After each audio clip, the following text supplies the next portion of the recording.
Hey guys, John here. So a few of you guys have asked me to show you kind of a little walkthrough about how I do the John Campea show, in particular how I do it alone, because in the past I've done these types of shows, but always have a crew of 3 or 4 people there. So how do I do it alone? I'm going to give you a quick little brief show around my studio here. And give you a little bit of an idea about how I do that. So here is this is the studio basically. Now I'm going to come over here. Every once in a while you see I have a guest. This is where the guest sits, is right there. And here's their microphone right there. And there's the camera. This is a Canon, this is camera right here. This is a Canon XC15 camera. It's a really nice camera. It does the job really well. And again, it does for the guest there. So the guest sits there. And then we have this ring light that you can see right here. This ring light is their primary light source, and yeah, so that's where the guest sits at any rate. So if I'm going to walk you around here to my actual desk, there of course is my shelving with all my different like little collectibles and things. Nothing big. So here is what we call the cockpit. Okay, this is the cockpit right here, and this is where everything happens. This is where I sit. You see my microphone right here. This is the mic that picks up my audio, and my camera right over here. I've used these types of cameras here. This is a Canon G30. Now I was using a Canon 7D, but something was starting to go flaky with it. So I went back to my old Canon G30. I've used those at AMC. I used them whatever, so I picked one up. And it's a good thing I did because my 7D went kind of tits up. All right, so let's sit down here at the cockpit. I'll show you everything that happens here and what it's for. All right, so first and foremost, right here, this is a piece of software, as you can actually see me doing this. This is a piece of software called Wirecast. And Wirecast is my main program. Now I use Photoshop and things like that to make graphics and all these sorts of things, but what do I do with the graphics once I have them? Well, I bring the graphics in here, and if I bring my mouse over here to the graphic and I click this graphic, it brings that graphic up. And then I click on the next graphic underneath it. That's going to bring up the sidebar when I come out of this graphic up here. And now you can see that the sidebar's in. So this is what I do, how I control the video. So I control my cameras, I control my graphics, I control my audio, I control the pre-recorded video, everything from here. Now, it would be a big pain in the ass to always have to click around my mouse. So what I did was I picked up this thing here, which is a control surface. So like if I hit like this top layer and I want this graphic to come up, well over here I go to the top layer and I hit the number 1 button, and watch what happens when I hit the number 1 button. It brings that up. So this control surface is just a physical surface that controls everything that I have on the screen here. So that makes life a lot simpler. Now over here I have this other monitor. What I have on this monitor is the actual YouTube live broadcast page where I control the live control room and all that thing from YouTube. So I set up the live broadcast on YouTube here, and I keep that open here.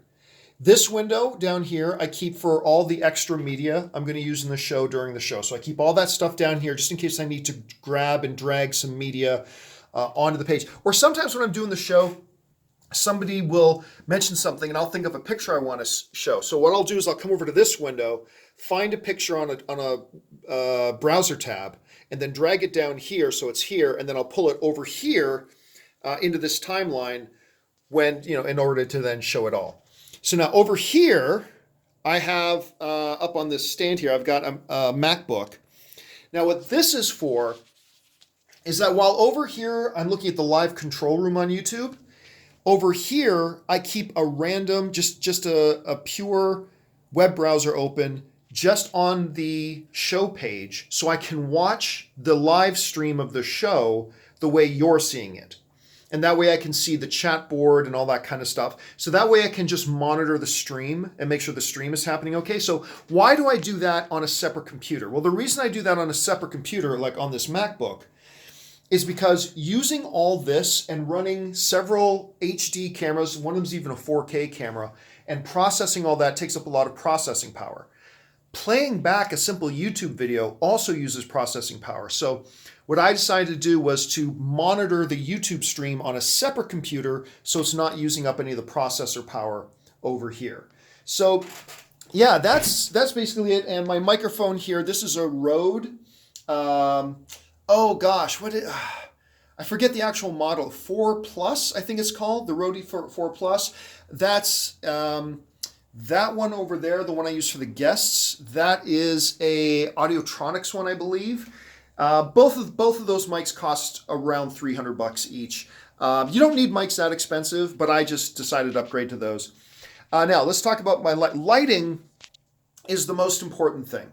It's more important than your cameras. It's more important than a lot of stuff. So, but lighting doesn't have to be expensive. These lights here, these little can lights give me a very warm light. I got these for like $30 a piece. These are my main lights. This one here and that one over there. These are the main source of my lights. Just big soft boxes. Cost me about $100 each. So, I mean, that's some expensive to some, but a lot of people use like $1,500 lights. I've probably spent in total about $300 on lights. That includes these can lights. Now this light over here is specifically just to light the background to create some separation between me and it. So again, from here, this is a view of the cockpit area where I do the show. I'm looking at that camera. That's where my guest sits over there when I have a guest in. And that's that. And I'll show you one little bonus feature to this new studio space. As you guys know, Ann and I just moved recently. And so you see I got this black curtain. The reason these curtains are even on the wall is because it's very echoey in here. So I put up these sound dampening curtains. Cost me like $80. Hang them, and so far it creates a lot less echo in the room. Now over here, there's actually a little surprise back here. If you pull these curtains back, it's actually an entire another section to the room. And we got this thing here, which is my treadmill desk. This is what I spend most of my day on, is on this thing. I actually do all my typing, like any kind of typing or research work I do on the treadmill desk. So you see I got my laptop there, another monitor, speakers, all that kind of stuff. So that just about does it. That's a little walk around, a quick little walkthrough. Now, what happens on a normal day is I write up the show notes, and I do those on my treadmill desk here. Once I write up the show notes, I send them out to Jonathan and Ray. They start getting graphics together and editing some pre-recorded video together that I need. And then they send that stuff to me. And then I get all that stuff assembled in Wirecast here and get everything set up for the shows. And that's how I do the shows. Anyway, guys, I hope you found that helpful and useful. And if you got any specific questions, let me know and I'll see if I can answer them. All right, thanks a lot.